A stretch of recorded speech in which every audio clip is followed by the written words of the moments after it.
Bonjour à tous, c'est GLG et je vous souhaite la bienvenue pour votre petit JT du Geek, toujours en mode électrique. Et surtout, n'oubliez pas de vous abonner et de cliquer sur la cloche pour ne louper aucune de nos vidéos sur l'actualité des voitures électriques chinoises. Allez, la première news avec NIO qui électrise en France. Car oui, NIO, marque de véhicules électriques chinois, frappe fort en ouvrant ses portes à Paris. Oui.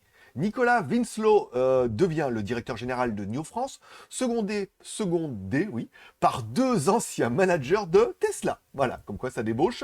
Le bureau est stratégiquement situé près de l'Assemblée nationale. Bah oui, comme ça c'est plus pratique pour Paris.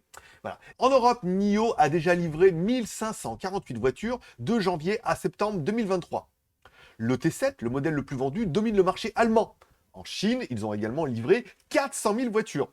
À voir ce qu'ils vont nous faire en Europe. La BYD Dolphin débarque dans une nouvelle version, notamment au Brésil. Voilà, BYD marque son empreinte au Brésil avec deux nouveaux modèles VE, la Dolphin Plus et la Dolphin Diamond.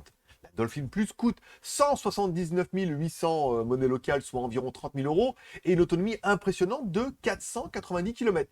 La Dolphin Diamond Plus est plus abordable et a proposé environ 25 000 euros hors taxe, encore une fois, avec la conversion de la monnaie locale, avec une autonomie de 405 km. Voilà, ça permet d'avoir des petites versions un peu restylées, personnalisées. Ça apporte pas bien grand-chose, si ce n'est au niveau du design, de la peinture et des teintes, mais ça permet vraiment d'avoir des véhicules un peu plus personnalisés parce que, je sais pas vous, mais nous, en Asie, on en voit beaucoup.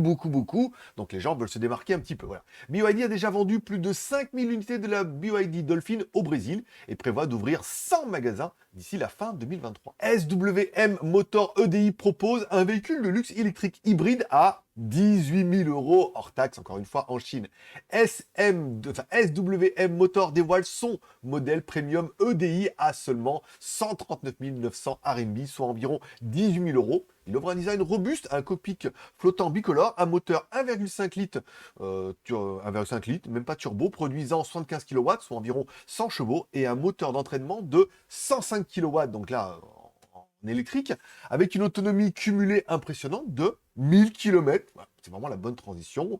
On peut faire du tout électrique pour la ville, mais surtout, on peut faire jusqu'à 1000 km en couplant avec le moteur thermique.